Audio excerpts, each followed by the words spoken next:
I like that you're so distorted that you think you destroyed me. I can't wait to see what's in store for tonight, Dylan. Oh my God. You thought Andrew Else was this. Dylan, Anyway. Dylan, you bring up the last time these two were on air. I think we're going to have a couple rewinds tonight, so watch out for those. For sure, making Josh look silly. Nonetheless, a lot of rugby and basketball to get to today, so let's not waste any time. Dylan, you sat down with Quinnipiac women's rugby head coach Becca Carlson last week, but here's some context. Carlson and her Bobcats have won back-to-back-to-back National Intercollegiate Rugby Association championships. Yes, you heard that right. 3 in a row, a three-peat. Despite the accomplishment, though, the Bobcats haven't received much support from the university's upper administration compared to other sports on campus. Carlson addresses her disappointment in this eye-opening interview. Let's have a listen. It's hard enough to win one title. To repeat is even harder, but to win 3 in a row, you really have to be on another level. How special and how hard is it to accomplish what you have accomplished? This year, I think, was the hardest year that, as a program, that we've had yet. And so many people look at the success that we've had and the players that we have and their stats and the things that we've accomplished and would think that this was something that came fairly easy. But when you win the first time, it's awesome. And then you win the second time, and then it becomes that expectation that there's what else is there. And that three-peat was something that I think we've said in other interviews, and the athletes have said, that was something that we didn't want to focus on, but it was constantly being thrust onto center stage. What about the three-peat? What about the three-peat? Now it seems that there's a little frustration here, though, with possibly administration, between you, the players, and them. What is the stem of that frustration, would you say? Both Greg and Sarah were at the finals. Greg came over to me and shook my hand. Sarah has been at most of our home games and some of our away games. She's been a phenomenal support for us. She's part of the reason we're sitting in this locker room having this interview, along with some other key decision makers within the athletic department. We've seen the pep rally, of course, is being repeated from last year. We're seeing a lot of that. Then there's the other compartment to this, and that's the rest of the upper administration. If I were to have a meeting with the president or upper administration, to those people that have not been present throughout this process, I would say that there are 23 female athletes that represent and wear Quinnipiac rugby across the front of their jersey every weekend. They wear it every day in the hallway. They wear it around campus. Their expectation is that everyone that works at this university is proud of them.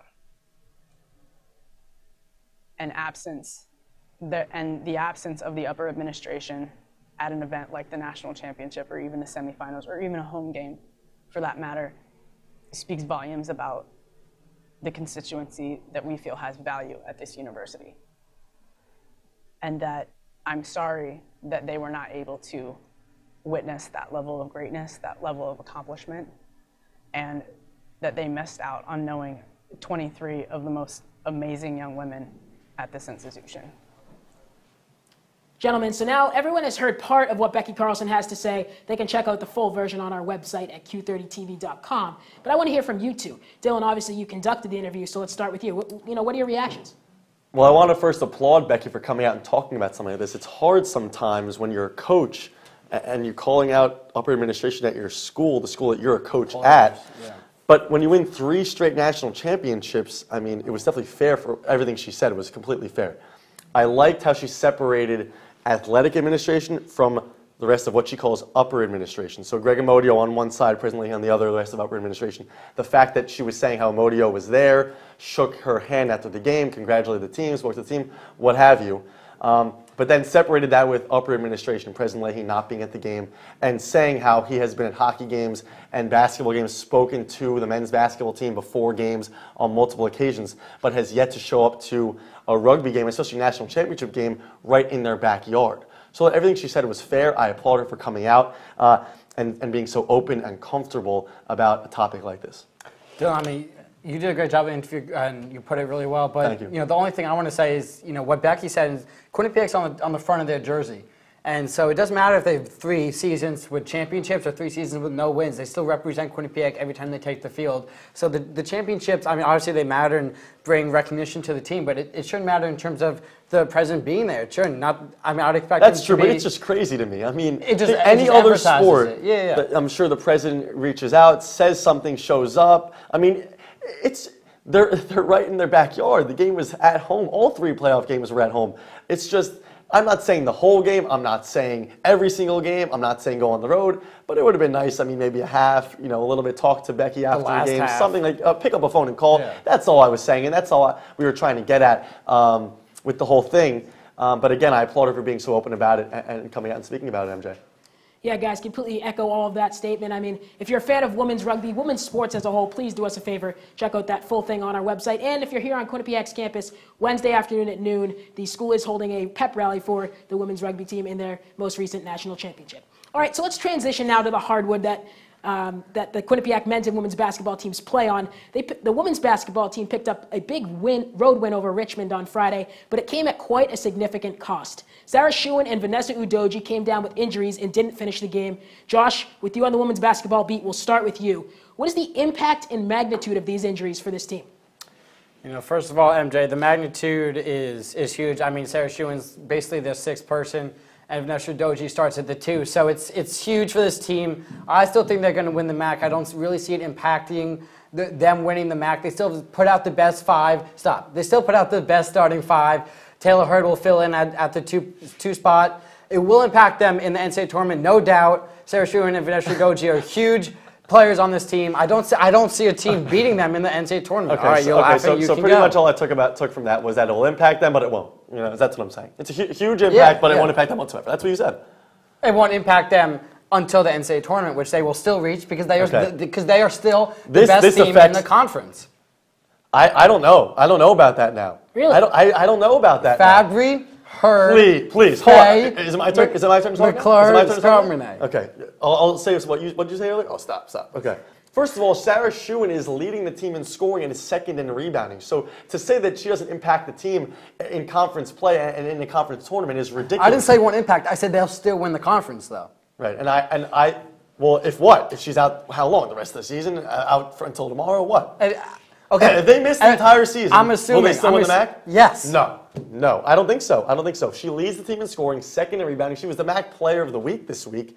She's 6'2", she's a big, but she can still stretch the floor and shoot the 3. 36% from a three-point range this year. So she can do it both inside and out. She gets to the line a lot, 93% from the line this year. So she can do it on a multitude of ways. She's got a big repertoire of post moves. She can shoot, all that stuff. To say that she won't impact the team in terms of winning the MAC, I think is a little ridiculous. Again, let me get to you, Doji. Let me get to you, Doji, because you didn't mention anything about her at all. So let me get to her. She's starting in Adelaide Martucci's spot this year. That's a big spot because the only other experienced guards are Edel Thornton and Carly Fabry. So she's being placed in that spot. She's done a really solid job. 8 points per game this year, not too shabby. She had a really nice freshman to sophomore year jump, and she's a sophomore this year. She was, again, that third guard with Edel Thornton and Carly Fabry. She's played great against Northern Colorado and against Dayton and against Iowa. If they wouldn't have won that game against Northern Colorado had she not gone on that 10-0 run by herself. They wouldn't have won that game. So she clearly has a huge impact on this team. And I know you're going to talk about how easy the schedule is and how great they've been playing, but without her, they would not have won that game. And she played well against Iowa, and she played well against Dayton. She's played well against the better teams that they've played this year. So to say that they won't impact the team moving forward is a little ridiculous. Okay, here's what you don't understand is what I'm saying is not that it won't impact the team. No, because what you're saying is the starting five that they're putting out and the head coach. Deep breaths, gentlemen. Deep breaths. Okay, deep breaths. In. This is how I feel, but I don't want to get in trouble saying anything. So let me say it'll impact them, but they'll still win the MAC. No, because you're beating around the bush. Iona with Alexis Lewis. I remember looking locked down Alexis Lewis, and no team can match up with their starting 5 and top 6. Okay. So they're 4-3 this year. Would they still be 4-3 if both those players didn't play the entire season? No. I don't know. No. Maybe not. But it doesn't matter. Once they get to conference play, they're still who is dethroning them? I don't understand who's Iona could win the MAC. Are we really talking about a mid-major conference where if you just get hot for 3 straight days, you can win? And you're really saying that Iona has no chance to win the MAC? Especially if Sarah Schuin and Vanessa Udoji are in? I'm saying they still win. Obviously, you play because you're not guaranteed. If there was no chance, we would just say, all right, who's the best starting 5? Have Vegas pick who wins. Pretty much what you said was it'll impact them, but it won't. That's all you said. No, it will impact them, but not enough to not win. So it doesn't impact them. So it doesn't really impact them then. If they're still going to win the MAC, it doesn't impact them. So what are you talking about? It impacts them in games. It impacts them in practice. But if they're still winning, then how does it impact them? It impacts them in the NCAA tournament. Okay. It impacts them all the time. They might not win by as much or might lose a game, but they're not losing in the MAC tournament. All I know is Sarah Schuin has been their best player so far in my eyes, and Vanessa Udoji has done a great job attacking the rim and finishing at the cup. They've both been great. Great. Those are huge losses. Huge losses. And you're going to say they still win the MAC? I don't know. If they're out for the year, we'll see. We'll see. We'll have to talk again and get back on the show, not to beat you a third time. I mean, Dylan, you bring up a good point. There's a big shoe to fill there in the shoes of Adley Martucci. But on the other side of this, I mean, look at it. Quinnipiac does go with a gold rush often. They have players who can play significant minutes for this team. But nonetheless, I'm not going to get involved in that very heated discussion. So let's take a trip down memory lane. If I'm not mistaken, the two of you took the desk together almost a month ago to talk QU hoops. The discussion for the women's team was, is the out-of-conference schedule too difficult? So before we continue this discussion, let's hear what you both had to say in early November. It's too much. There's no gimme games. Why do you need a gimme game, though? Why do you need it? Because you have a sort of a new team. This team, led by Trish Fabian. Hold on. I let you talk. Yes, yeah. Right, okay. Teams Did like you let to me schedule give-me games at home right. against teams not as good as them, so you can win and you learn how to win. Well, Trisha Fabry and company are 4-3 in non-conference play, including winners of 4 straight. I'm no basketball guru, guys, but Dylan, it seems like you may have dug yourself into a little hole here with this whole gimme game talk. How is that? Whoa, I haven't even finished the question and you're ready to jump on me. We're going to let you defend yourself, so you can go first, but do you still feel the same way you did 4 weeks ago? Yes. There's still no gimme game. There's still no gimme game. Look, okay, you want to say about they won 4 in a row. They beat Richmond. I'm letting you finish. Okay. I'm letting you Good. finish. Okay. What are you, Kanye? But anyway, they beat Richmond. That's probably the one when you look and they won about 14, 15, whatever it was. They led by 9 heading into the 4th. They pulled away. It was still a close game throughout. They beat Hampton and Dayton by 6. Let's not act like they beat Ohio State and Michigan State and Iowa. They beat Hampton and Dayton by just six. So they still haven't looked at the scoreboard yet, looked up and said, wow, that was a really easy game. We didn't even have to breathe too much. We weren't huffing and puffing. That was a game. Let's walk off our home court and be like, man, we really got that. We really stuck it to them. Okay? So there wasn't any of those games, Joshua. No gimme games. Right. They'd probably be 6-5 heading into MAC play now with the rest of their schedule. And there's just no gimme game. And I want to say one more thing about RPI. I don't know if you know what RPI is, Josh. But Quinnipiac is 14th in RPI. And what that is it's 25, it's a calculation, 25% of equals your winning percentage. 50% is your opponent's winning percentage. And the other 25% is your opponents, who your opponents play, their winning percentage. You put all that together and there's a number, and it's called RPI. And Quinnipiac is 14th in the country in RPI. So if you look at it, 75% of RPI means strength of schedule. Who your opponents play and who those opponents play. Okay? So Quinnipiac's strength of schedule is pretty much, you could say, in the top 20, if you're doing the calculations, in the country. 14th in RPI, their schedule has been pretty hard so far. There's no gimme games. Now I want to hear what you have to say because I think I defended myself pretty well. There's still no gimme games. It's still a hard schedule. I just want to ask you a question. Don't get too angry or anything. If the game is not a gimme game and they win, does that mean it's not too tough? I'm confused, Josh, so I don't even know what you just asked. What I'm saying is, just because you win by 6, it could be if you win by 6, it's a really hard game. Question? You try. I don't know what you just said. Try again. No, Josh, go ahead. Try again. You said before. Try getting it out. There are no give-me games, correct? Correct. And you said the schedule is too tough. Correct. They've now won 4 straight. And if they're 4-3, that's 6-1. You said they'll probably be 6-5 at the end of out-of-conference play, which I 100% agree with. If they have won 6 games, how are none of them gimme games and the schedule is too tough? No, that's the point. The fact that there are no gimme games makes them too tough. But they won 6 games. They could win all 6 games by 6 points. That means they're still hard games. Give me games. I don't care if you get a buzzer beater at every game. Okay, but it's just mentally taxing. I want in non-conference play. I want to see a couple games where they win by 20, 25 points against a lower NEC team at home. That's what they'll do in the MAC against the bottom teams. You don't know that. I've covered this team for 2 years. I kind of know that's about where it's going to be. To get the season started, you lost Adela Martucci. You lost Morgan Mans. So why not have a couple games early on in the season? You just went. Let's go play Iowa on the road. Let's go play Ohio State on the road. Completely just throwing them to the wolves early on. Where was the NEC team? And what happened? They won the games. Not against Iowa, not against Ohio State. No, because those teams are very tough. Right? So what are you talking about? So you should use some of the games to win, which they will have done. Everything you're saying is right, but what I was trying to say is there were no games where they could just look up at the scoreboard, win by 25 points at home, and be like, yeah, we didn't have to. We got past them, we breezed by them, we cruised. We didn't have to try too hard. I mean, MJ, you got to come on. No, I completely agree with you. I mean, I don't know what world Josh is coming from. Thank you. You think Carly Fabry goes to bed at night and is like, oh, like I need a pat on the back because we beat this team by 20. No one's saying a pat on the back. What are you talking about? Josh. I just wanted one game early on in the season where they could win by 25 and say, okay, we got this. Okay, we're good. Let's go. You were thrown immediately at Iowa. What are you going to, MJ, tell me, what are you going to say to me? In what world is a game where you have to hit a buzzer beater a gimme game? Thank you. I'm not. No, what I'm saying is. What do you mean you're not? What are you not? What I'm saying. I'm not. What I'm I'm saying. Not what? I'm not saying that because you win 6 of your 11 out of conference games. Which is not that good. Which is not that amazing. Let's not act like 6 and 5 is so amazing here. If you win 6 out of 11 of your out of conference games, the schedule is either not too tough or there are give me games. No. All right, last point here. The 6 games you win. If you win every 6 games, all 6 games by 1 point, you mean those are gimme games to you? No. All right, guys. Our viewers So are going to have you're to. agreeing with me then? Our viewers are really going to miss our heated discussion. Trust me. But the good thing is they won't have to wait very long. We'll be back in 2 minutes with more on Baker Dunleavy and his head coaching headlines through 9 games. And later on, we have 45 seconds of commentary on a hot topic in Quinnipiac athletics through our final roars. Stick around.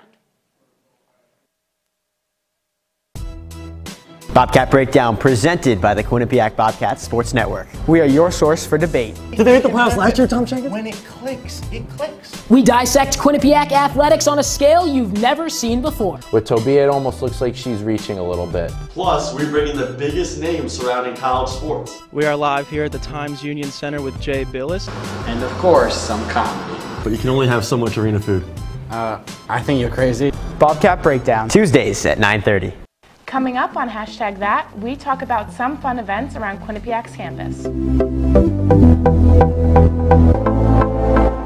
we talk about some weird news that's been discussed around Twitter. All that and more, we are your source for Quinnipiac's entertainment news.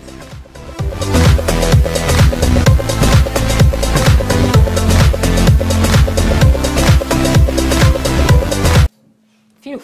Thanks for sticking with us here on Bobcat Breakdown. Gentlemen, we are 1 block into the show, so I have to ask quickly who won that block. Do you want to go another 17 minutes? Because I can go 17 minutes by saying that I won I that. trust you. You've been my advisor through 2.5 years here. If you say he won, I'll defer to you. Fair enough. Okay, so it's time for another Bobcat Breakdown rewind. When you two were last on the desk, the question was raised, who was the best player on the Quinnipiac men's basketball team? Dylan, I think we can both agree Josh had a pretty interesting answer. Let's hear it one more time. Never played. Who's the best player? Andrew Robinson. Okay, and here's why. Of the players in a Quinnipiac uniform, he's the highest 3-point percentage. I've watched him in practice. I mean, his shot has developed even more.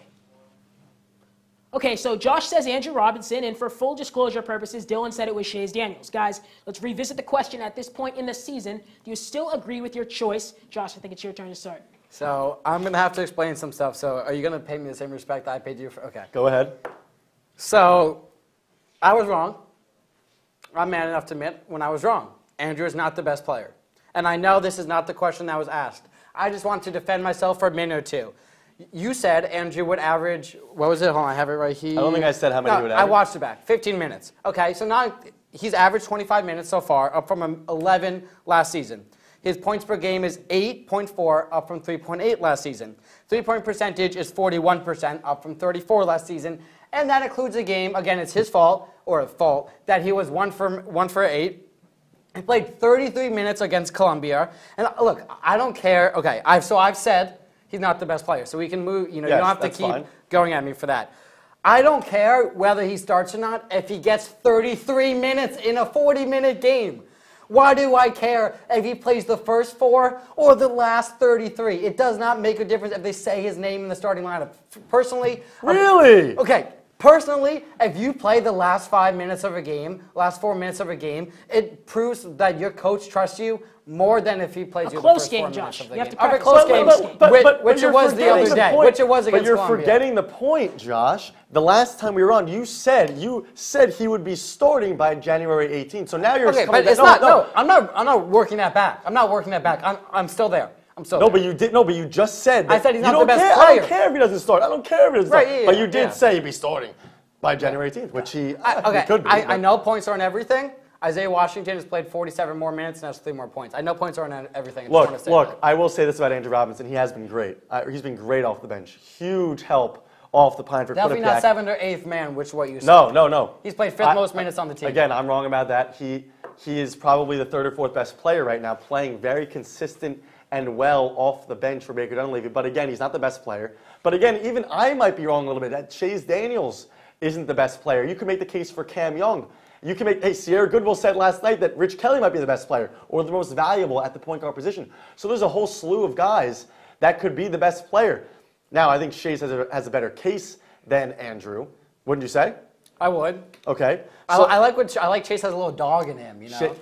And Shays likes to get his 15 points, his 5 boards. He gets a couple blocks per game. He plays hard, and he was an All-MAC preseason 3rd guy, Yep. 3rd team guy. So, but again, I don't think either might be the best player now. I think Cam Young is the most athletic dude on the floor for Quinnipiac at all times. And even though Shays leads them in scoring, the best scorer isn't always the best player.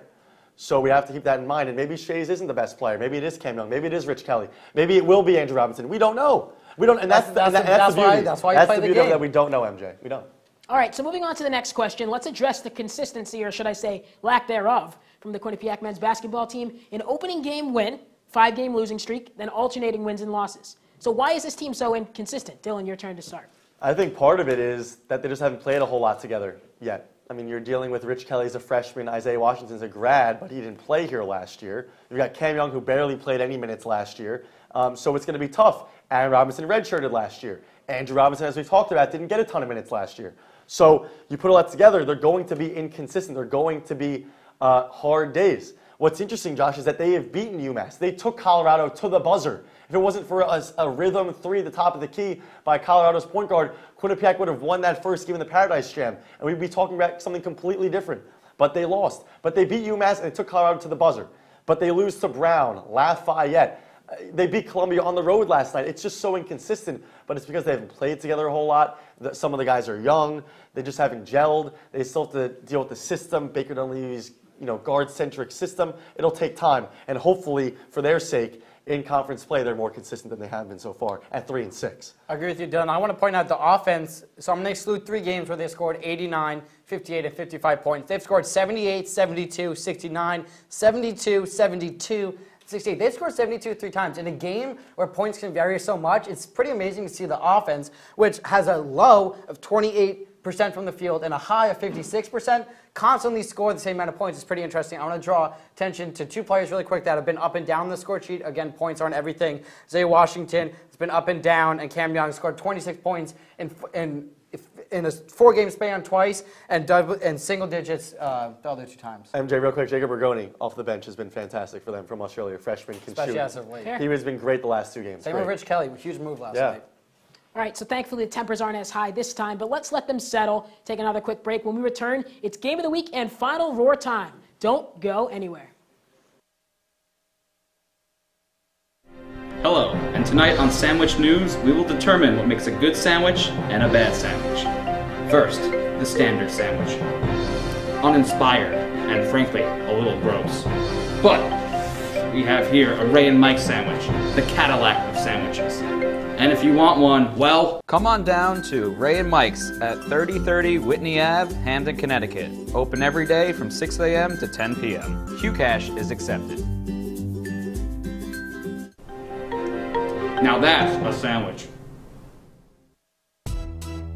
Bobcat Breakdown presented by the Quinnipiac Bobcats Sports Network. We are your source for debate. Did they make the playoffs last year, Tom Jenkins? When it clicks, it clicks. We dissect Quinnipiac athletics on a scale you've never seen before. With Tobia, it almost looks like she's reaching a little bit. Plus, we bring in the biggest names surrounding college sports. We are live here at the Times Union Center with Jay Billis. And of course, some comedy. But you can only have so much arena food. I think you're crazy. Bobcat Breakdown. Tuesdays at 9:30. Welcome back. It's time for our Game of the Week projections. This week, our premier game is women's ice hockey versus Princeton. It's the second game of a home-and-home series. Real quick, guys, who do you got in this one? Well, Princeton isn't that good. I know it's a rematch of last year's ECAC playoff round, but Princeton's not that good. Quinnipiac's been pretty good lately, but for argument's sake, I'll say tie. I'll say 1-1 tie. I think Quinnipiac might get the first win on the road, and they'll come back home, and they'll tie. I mean, you know, it's easy to say Quinnipiac's going to win if they're the better team and they're at home. Please. Yeah, I mean, what'd you say? Which is what? Is that what you're going to say? It is. Oh, okay. I like a lot of what Melissa Scammoscavage is doing right now. 8 goals in 7 games. Princeton's really struggled. I mean, they've won 1 of their last 6, and in that span, only 3 of their last 10 games, they've scored more than 1 goal. I don't see them scoring. They're due. I think they're due. Well, how about Dartmouth? How about Dartmouth men's ice hockey gave up 9 goals to Princeton, and the next night Quinnipiac men's ice hockey couldn't even score against them at home. Well, so the same thing happens with the women's team. That's why exactly. We love sports. It's the beauty. It's the beauty, MJ. All right, it's that time of the show, arguably the best time, the time everyone has been waiting for, the premier part of the program. It's our final roars. We have some brief but important commentary on an issue of our liking. Dylan, you, my friend, are up. Guys, I want to talk about LiAngelo Ball. I know that might not be a popular thing around Quinnipiac because he is a former UCLA basketball player. But I want to talk about LiAngelo Ball. He's been in the news for all the wrong reasons. He did steal from a store in China overseas while UCLA was there. He has been suspended from UCLA basketball indefinitely. And if you didn't hear, LeVar Ball, his father, took him out of UCLA yesterday, or he has announced that he will take him out of UCLA yesterday to get ready for the NBA. But what many of you might not know, and what LeVar thinks, is that LiAngelo is a lot better than he actually is. He's not as good as he says. I don't know if you saw, but ESPN's Adrian Wojnarowski, Josh, said that GMs have told him that LiAngelo will not be drafted in June. He isn't on anyone's radar, not even close to anyone's radar for the NBA draft, even though LeVar thinks he will get drafted. So this is where I'm coming from. Multiple GMs have said to him that he should go to a mid-major school, get better, and see what happens. Because it's not going to work in the D-League, or the G League, or the NBA. So go to a mid-major school. Well, we happen to be at a mid-major school at Quinnipiac University. Oh. And what better way to get Baker Dunleavy into the NCAA tournament, perhaps, than to get LiAngelo Ball to come to Hamden? It sounds a little crazy, but hear me out. He has already gotten an offer from a mid-major school. It's been reported that a mid-major school has already given him a scholarship offer. Why not come to Quinnipiac? They have the arena. They have a brand new coach that's motivated. They have a team that's motivated. It's a guard-centric system, and LiAngelo Ball is 6'6", can shoot from deep, and has post moves in his repertoire. It makes perfect sense. Get LiAngelo Ball to Hamden. I doubt he'll ever come. I doubt he'll ever play college basketball ever after what has transpired. But if he used to play mid-major basketball, I don't see why he can't come to Hamden. And sleeping giant. Imagine LeVar Ball, a top sleeping giant, as he watches his son LiAngelo play at the TD Bank Sports Center. Ask for air. We're so close to ESPN. It would work out perfectly. My final roar tonight is something that bothers me. Every time I watch a game, these players on both teams practice and prep all week to play a college basketball game. And for 38 minutes, they control the game. And then a foul at the end of the game comes in and completely changes the outcome of the game. It drives me absolutely nuts. Chase Daniels against UMass on Wednesday had 4 fouls, went up for a rebound. It was a hard play, and he got called for a foul. He couldn't believe it. I was on the call. Dylan, I could not believe it. How do you take control of the game? For 30, here it is. Watch number 13, Chase Daniels. Look, my job is not to root for the team. My job is to be objective. And objectively, that's a garbage call right there. That's a garbage call, number 13. Did they win? For foul number 5. It is, and it didn't change the outcome. But I've seen it so many times already. I would rather a player miss a wide-open layup with 1 second left to win the game, because at least that way the game is in control of the players and not the refs. They won, MJ. I know, but they won. But the 5th foul got Chase out of the game. Josh, I don't want Josh. That's enough. That's enough. Okay. I've heard LiAngelo Ball. I've heard crazy fouls. That is all we have time for tonight. That might have been the fastest 30 minutes I think I've ever been a part of. Tempers flared. It's been great, though. Nonetheless, thank you everyone behind the scenes for all your work tonight. Follow us on Twitter at Q30 Sports and at Q30 Television. Television. Check out our website at Q30TV.com for one last time in 2017. Thank you, everyone, for your hard work here at Q30 Television. Good night, and have a good break.